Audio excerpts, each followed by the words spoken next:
these people who were qualified and wanted to work, but just could not get their foot in the door. I wanted to create a space to make that happen, and a space where the community could also be involved, and it could be kind of a marrying of the mission and the vision and then the long-term goals of getting all types of brains and bodies and people hired. Hello, everyone, and welcome back to another Good Stories episode. We have Lauren Burgess on. I can't wait to dive into this story because I was fascinated from day one. I first found out about you through Dirt Coffee, and I thought this is so unique and so different and so cool. So I became a fan of that. Then you sold everything and then moved into a van and have been traveling. And so when I was first emailing Lauren, first of all, I was like, I don't even know if she's going to respond to me. And then you did, like, so promptly. But you were just like, sorry, I'm going to be gone for the next 6 months traveling. And I was like, same. I wish I could too. Where have you been?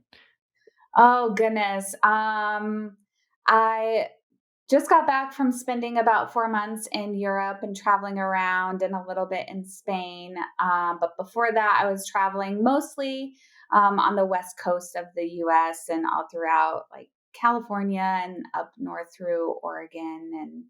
And now I've landed here in Venice, California. Is that where you feel like home is? Do you feel like you have home? No, I You're just a don't. wandering spirit right now. Yeah, it's a concept that I have and like will continue to, I think, define and redefine for myself. But Venice for sure feels like a place that I'm happy to call home for the next 6 to 12 months. I guess when did I first contact you? Like, a year ago? And I still don't fully understand your life, your setup, your history. So I've been intrigued for a long, long time, but I know that you have done so much good work in the neurodivergent community and, even beyond that. So why don't I let you give yourself an intro? Oh, well, Say thanks. hello. Yeah. Hi, everybody. So goodness, where do I start? I guess the bulk of my career, it started about a little over a decade ago, working with autistic students. And I got my master's in educational psychology. And during grad school, I was doing lots of volunteering and interning for lots of different organizations and all the way up doing like advocacy work at the state and federal level, and really found a passion in creating opportunities for autistic individuals to develop skills in real world settings. And so I founded my first company in 2010. It's called Garden, and it provides community based services for children, adolescents, and adults who are on the spectrum or neurodivergent. And then from that sprouted my coffee shop called Dirt Coffee. And it's a third wave, a craft coffee shop located in Littleton, Colorado, with a mission to employ autistic adults. And a couple of other programs have sprouted from there. We have Traveling Gnomes, which is a neurodivergent traveling agency. They go statewide and international. A couple of years ago in 2019, we took about 17 people to Costa Rica, all neurodivergent. I've recently retired, I guess. That word doesn't sound right, but I've stepped away Feels from odd that. to say. Yeah.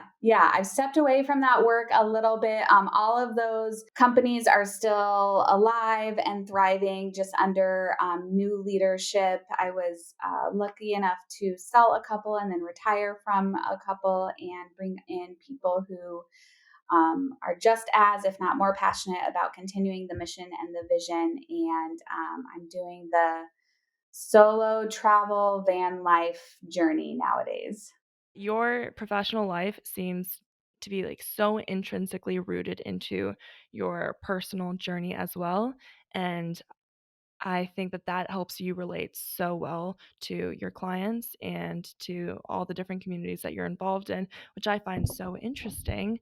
But is that is there ever like a boundary that you have to place that like how much can you share? How much of your journey um, can you bring to other people on the internet, like strangers you've never met before? Oh, I love that question. Yeah, I try to strive to be super honest and authentic on all platforms. And I've definitely struggled with boundaries in the past. I tend to show up with my full self, which is not necessarily a bad thing, but then I can wrap up my whole identity in it. And then I experienced pretty severe burnout, as I think a lot of us probably have in the last few years. Um, and so I think it's just a matter of finding a balance. I definitely feel like I'm able to be a lot more transparent and open nowadays just because I have stepped away from those leadership titles that I was playing and those roles that I was playing. And while I'm still able to support all of those organizations on the sidelines or more on an individual basis with their current leaders, or other organizations surrounding that, I used it more as what you were saying, as a means to relate and understand and just be in it with everybody. I think it's interesting what being in this space does to you mentally. It's both good and bad, but I feel like I'm the opposite in that I'm a very closed off emotional person. But being at So Good, it makes me be transparent, it makes me be open, it makes me talk about wellness and health and the mental side of things. And it's something that I've never been challenged to do in my life, going from school to college, to previous careers. Like that was never, uh, the challenge has always been intellectual. Mm. And entering this space, the challenge is also intellectual, but it's more growth oriented and being open and being able to communicate with people because particularly like when you're building a community, people want relatability and people want to feel like they can connect to you. Especially when I'm working with my family, like people love that wholesome family feeling. So I just think it's interesting being in this space. It is interesting, and it I feel like the space also asks so much of you, and at times can provide uh, uh, the feeling that your cup is constantly being emptied and it's difficult to refill, especially if you're following a career that's really close to your heart and something that you're really passionate about.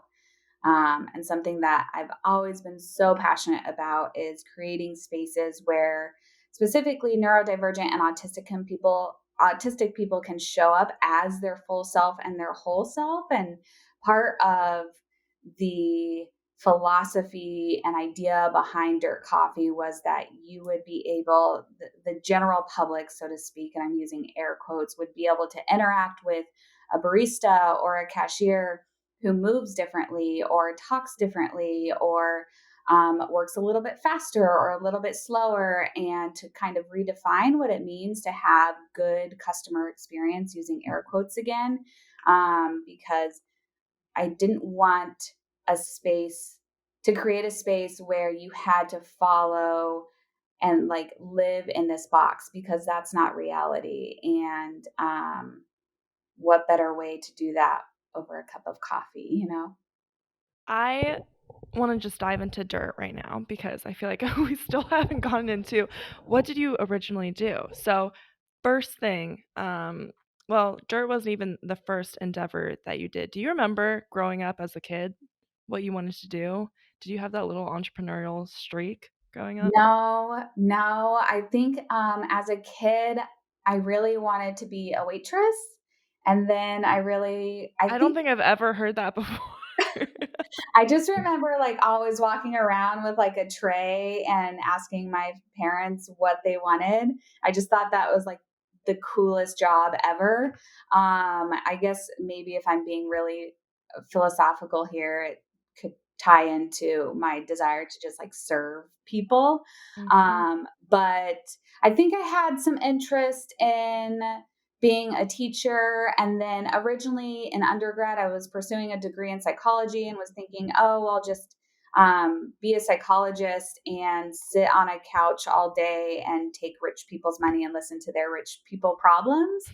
Um, and then it was an undergrad to fulfill my degree, had to do an internship, and I was assigned to work at a school for autistic students who were kicked out essentially of traditional schooling. And I just like fell in love with it.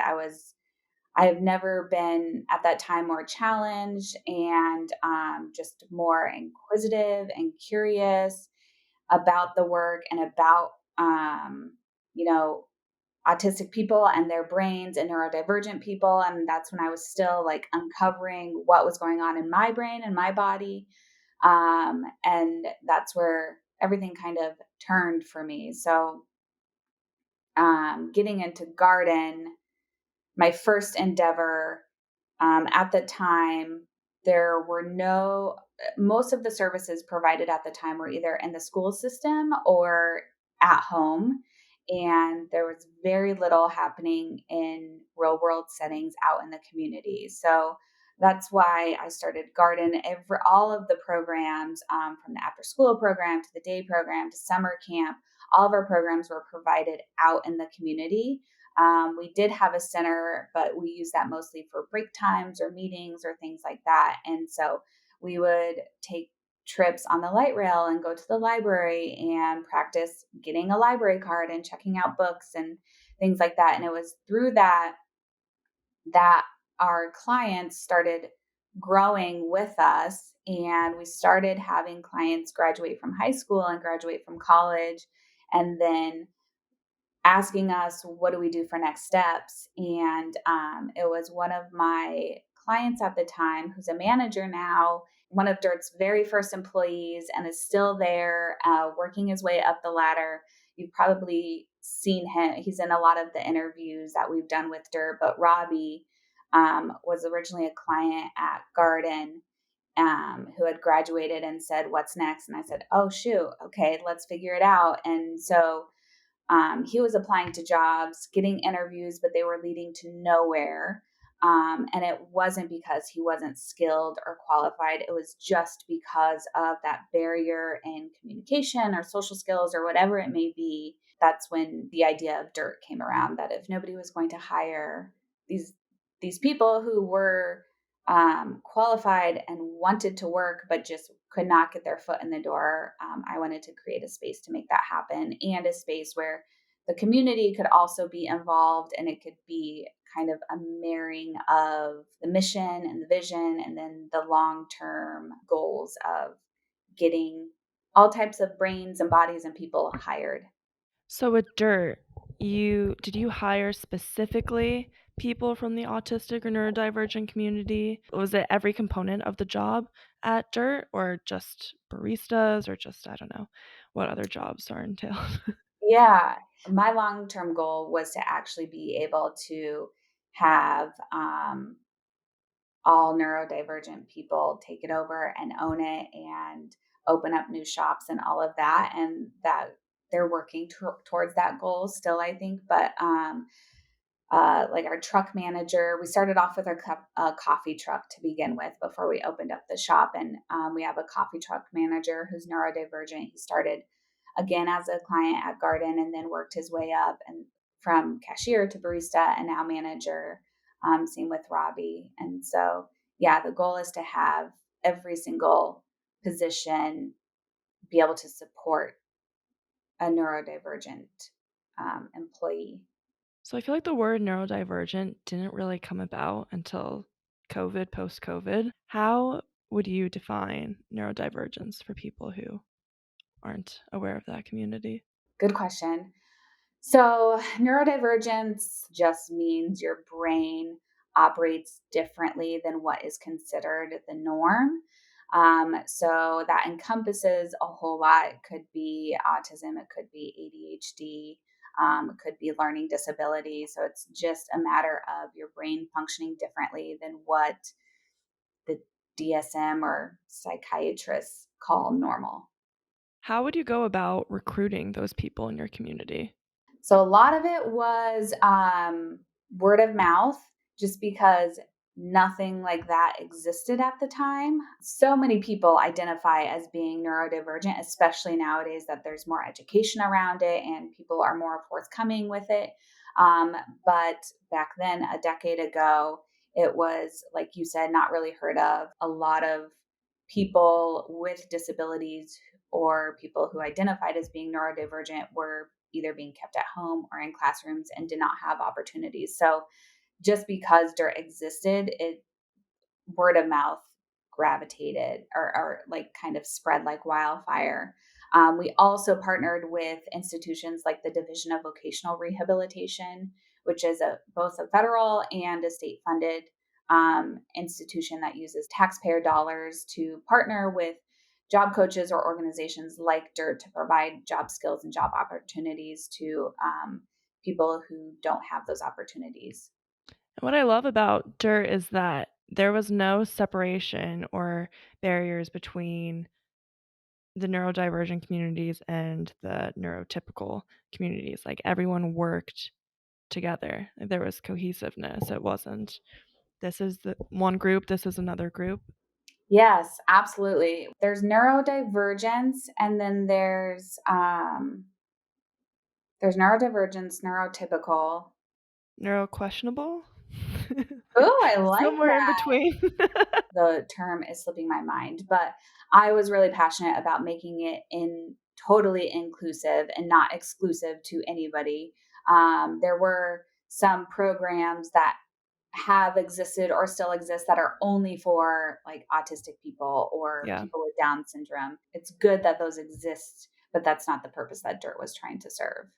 This is just like a normal coffee shop, right? Yeah, It's just a yeah. normal coffee shop. Yes, I was also very particular in making sure one, I love coffee and I love local coffee shops and just like the cozy feel of coffee shops. And so I wanted to create a space that I personally enjoyed, but also felt like home and community. And then also a space that wasn't like in your face and putting anybody on display at all. The name Dirt was also very intentional. It matches well with garden, but it's all about, planting seeds for growth and all of that. But It's exactly the reasoning behind So Good's name, sowing yes, seeds for positive change. yes, which makes this such a great like synergy. There's so much good synergy here. But I remember when I first signed the lease for our brick and mortar coffee shop, moving from the coffee truck to the coffee shop. A small local newspaper put out an article just saying, "Hey, this coffee shop is coming. Here's the work that they're doing," and they posted it online. And there was a comment that said, "Dirt question mark. Think about changing the name before coming to our town." And um, I just I laughed and I almost wanted to like cut it out and frame it and put it in our bathroom or something. But Love that.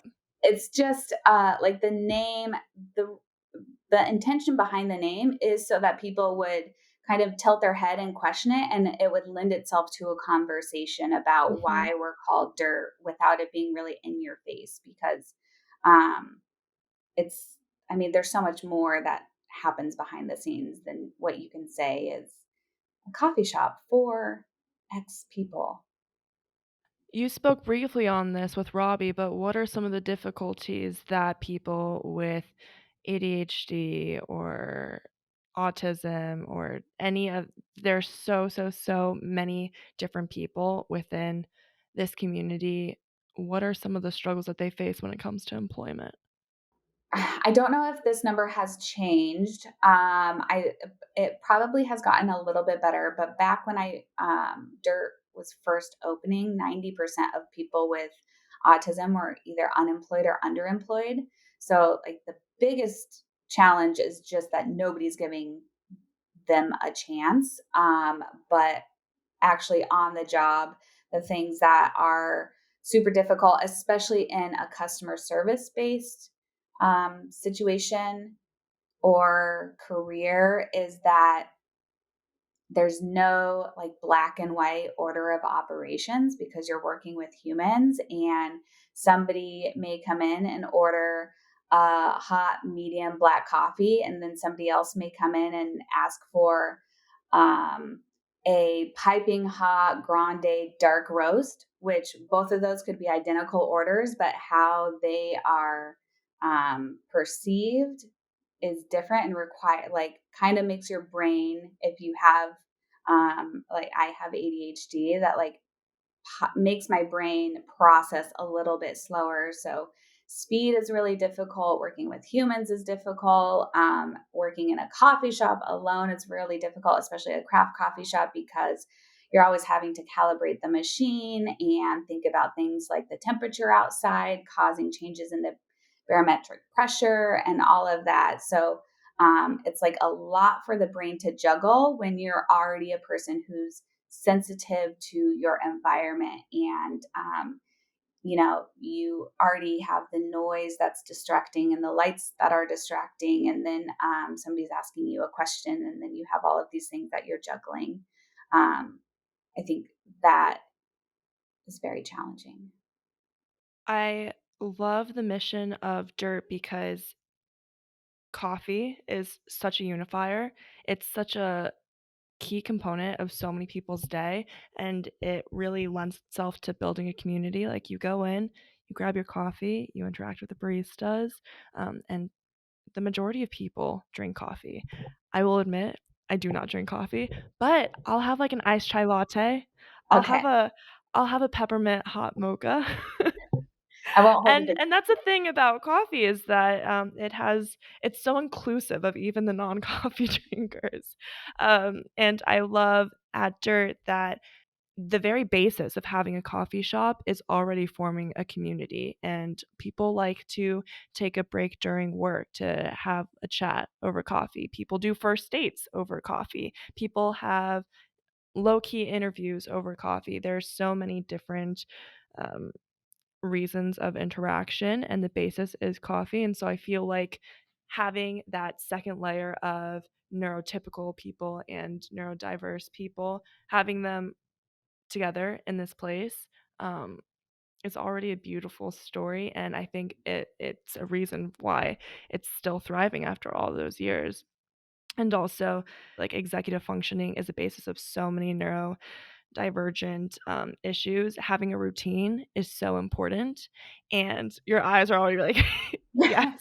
And so I feel like just having this job of every day you come in at this time, you leave at this time, you have these jobs. I'm sure you have like familiar people, like familiar customers who come in daily. I feel as though that already is helping people from neurodiverse communities um, acclimate or develop those professional skills where it might not be as easy in other places.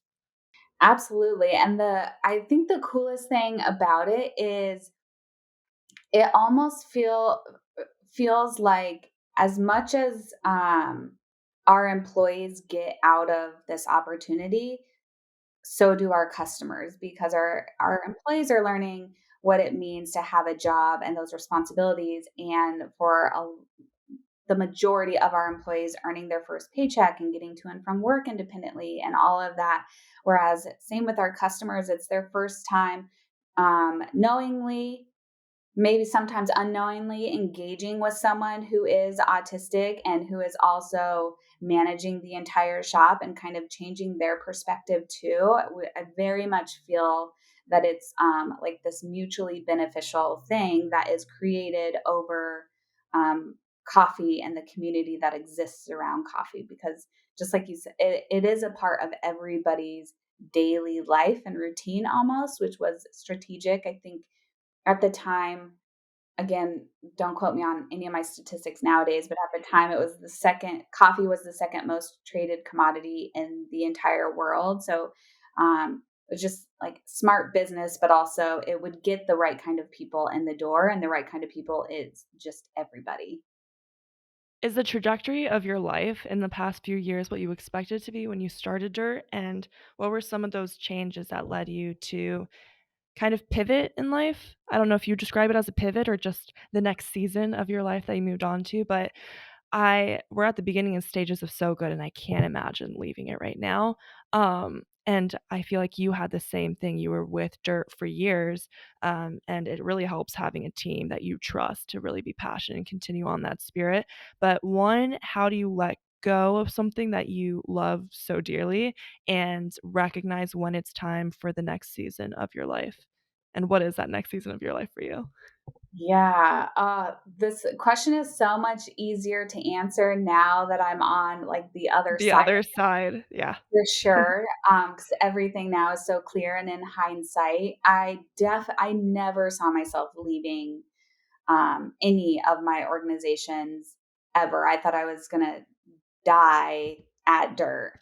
Um, Buried in the dirt, at dirt.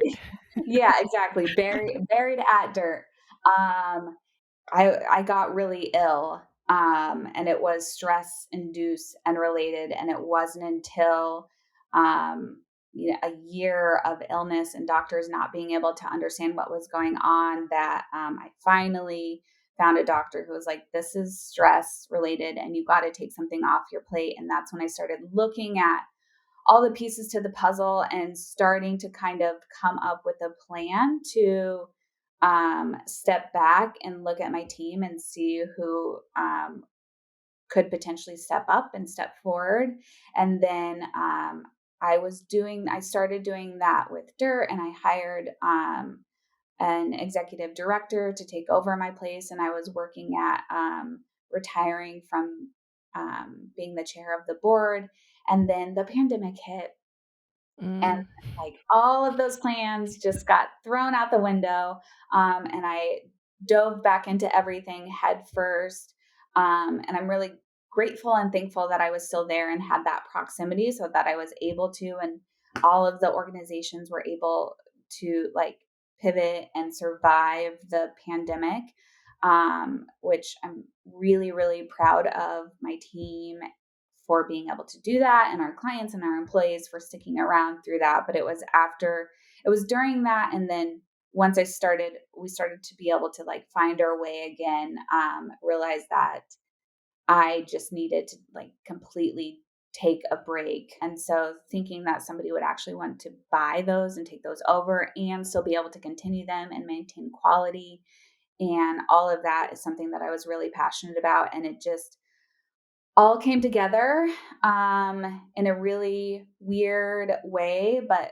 that has allowed me to really take a step back. And during that step back is when I finally got my formal diagnoses of, you know, you've actually been living with a learning disability your entire life, and that's why reading was so hard. And you have ADHD. Oh, and obviously you're depressed, and all of these things. So, where I'm lucky enough now to be able to be in a space where I'm still able to, like, dive into me head first and Yeah.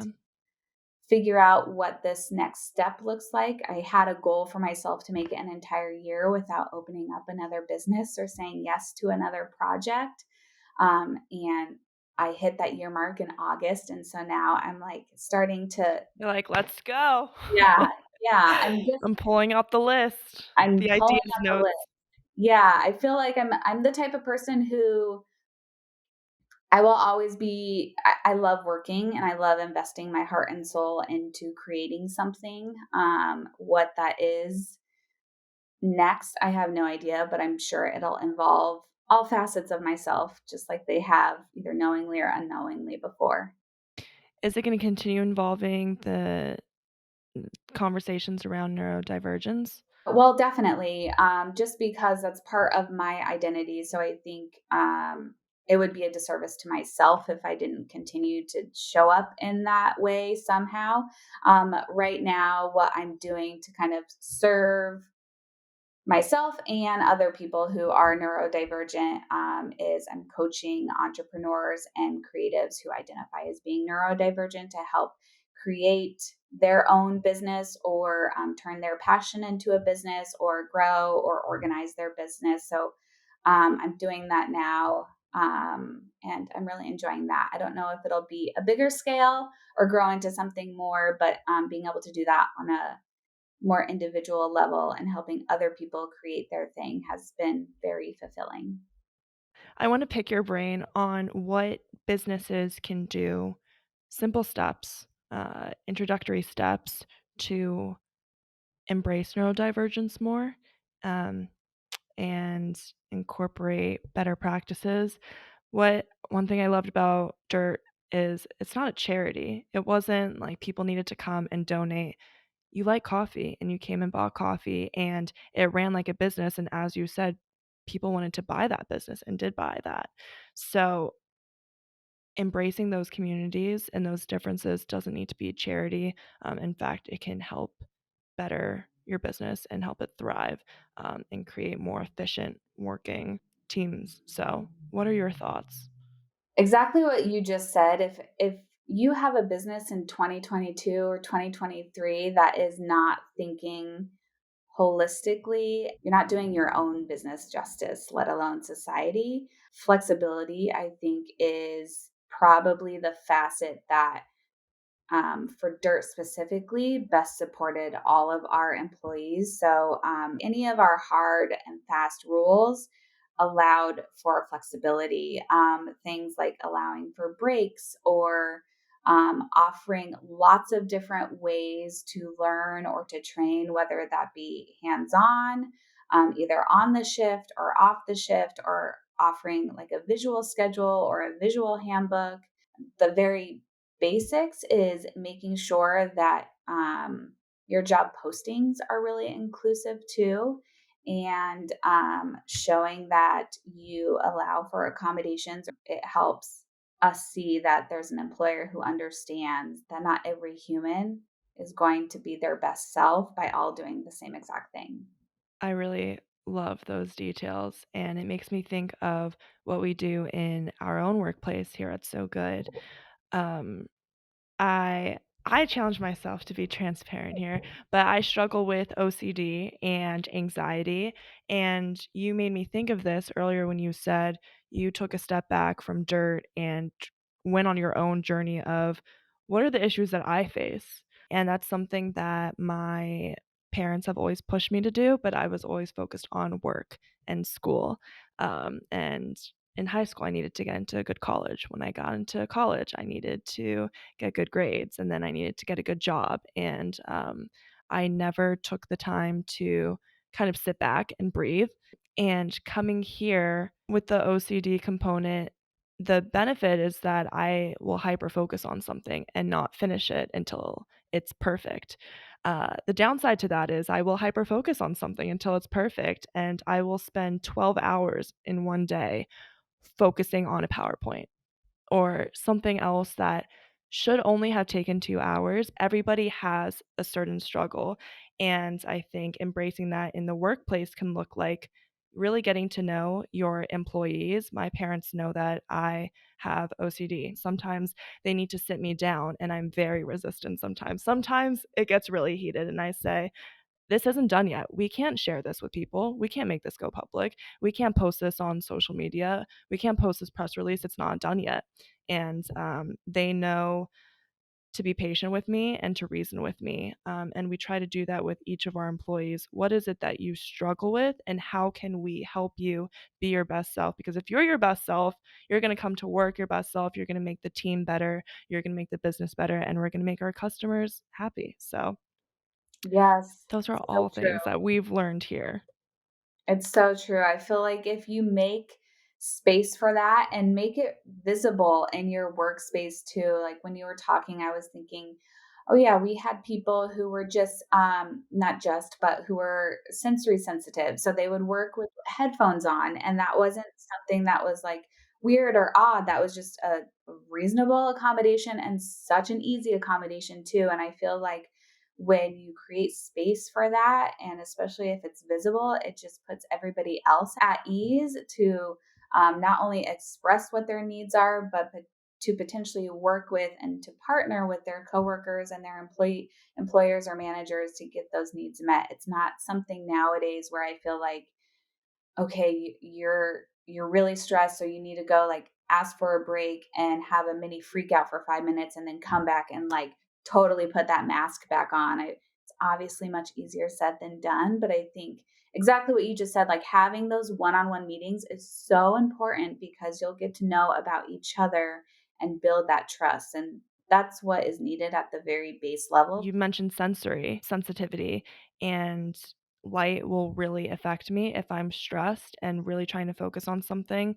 So, light can be really, really bothersome for me, and I get very agitated. And it's something I had never in my life realized that that's a sensitivity for me, and I'll have my lights off. I think that's a thing that at first people were like, why are her lights off in her office all day? Is she sleeping? My parents were really quick to say, "Okay, this is something that you struggle with and you're fixing it. Like this is how you cope with it and you're able to function a little bit better today."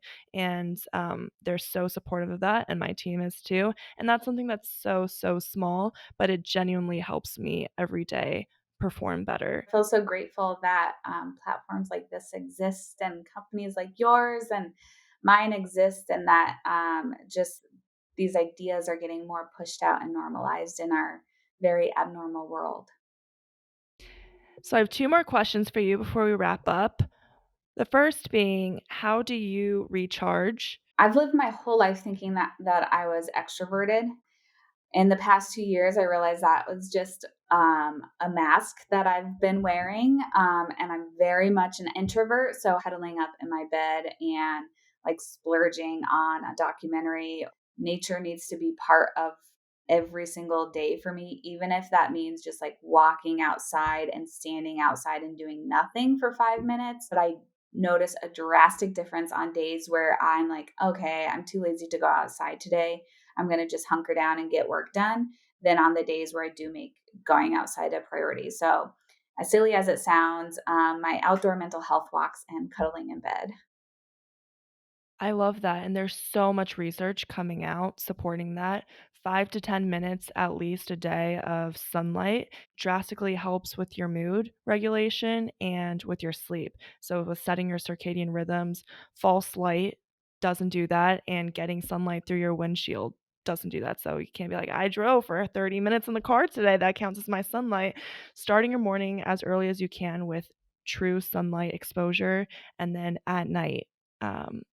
When the sun is setting really helps, and, uh, cold showers help. It's funny the amount of research that's showing fresh air, sunlight, cold showers, like, just nature in its natural form, even having flowers in your office. That's something I started doing to help me connect a little bit more and ground me. Um, there's actual science behind each of those components. Yeah, we're literally plants. We're just plants. It's the title of this episode, "We're just plants." Just plants. Just give us what a plant needs and we're fine. That's really funny, I love that.